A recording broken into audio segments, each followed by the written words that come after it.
এবারের ঈদুল আজহায় 1,10,00,000 পিস চামড়া সংগ্রহের লক্ষ্যমাত্রা নিয়ে কাজ করছেন সাভারের ট্যানারি মালিকরা। তবে রপ্তানি নিয়ে সংশয় রয়েই গেছে তাদের মাঝে। এদিকে আড়তদারদের অভিযোগ, সংগ্রহ করা চামড়া তারা ন্যায্য মূল্যে বিক্রি করতে পারছেন না ট্যানারি মালিকদের কাছে। সাভার প্রতিনিধি আজিমুদ্দিনের রিপোর্ট জানাচ্ছেন ফয়সাল সরকার। পবিত্র ঈদুল আজহায় সাভারের চামড়া শিল্প নগরীতে এখন পর্যন্ত 5 লাখেরও বেশি কুরবানির পশুর চামড়া ট্যানারিতে প্রবেশ করেছে। লক্ষ্যমাত্রা 1,10,00,000 পিস। আর এই কাঁচা চামড়া সংগ্রহের লক্ষ্যমাত্রা নিয়েই কাজ করছেন ট্যানারি মালিকরা। তাই ব্যস্ত সময় ট্যানারিগুলোতে। আমাদের ঈদের কেনাকাটা শেষ, এখন আমরা লবণের প্রসেসিং সম্পূর্ণ করলাম। এখন আমাদের ওয়েট ব্লু করার জন্য বিভিন্ন আমাদের ট্যানারিতে আমরা পাঠাইতেছি। 24 ঘন্টা কাজ করতেছি, এখন আবার এই বাস বাংলাদেশ কাজ করতেছি, আবার এর থেকে আবার আরেক জায়গায় নেওয়া হবে। এদিকে কাঁচা চামড়ার আড়তদাররা জানান, এবছর লবণের দাম বেশি, লেবার খরচ বেশি, যানবাহন খরচও বেশি।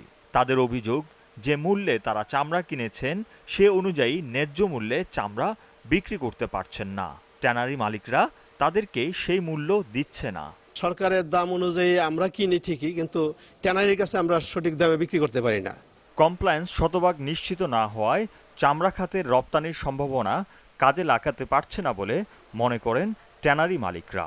যারা প্রফিট করে তারা তো আর অভিযোগ করে না, যারা হয়তো বা লোকসান দেয় তারা অভিযোগ করে যে হ্যাঁ আমার লোকসান হয়েছে, কিন্তু লাভ লস মিলেই তো ব্যবসা, এখানে হয়তো বা কেউ লোকসান হইতেই পারে। চামড়া শিল্পনগরীর প্রস্তুতির বিষয়ে সাভারের বিসিক চামড়া শিল্পনগরীর নির্বাহী প্রকৌশলী মোহাম্মদ মাহফুজুর রহমান রিজওয়ান জানান, সুশৃঙ্খলভাবেই ট্যানারিতে চামড়া সংগ্রহ হচ্ছে। কোথাও কোনো কঠিন বর্জ্য পড়ে আছে কিনা তা মনিটরিং করা হচ্ছে।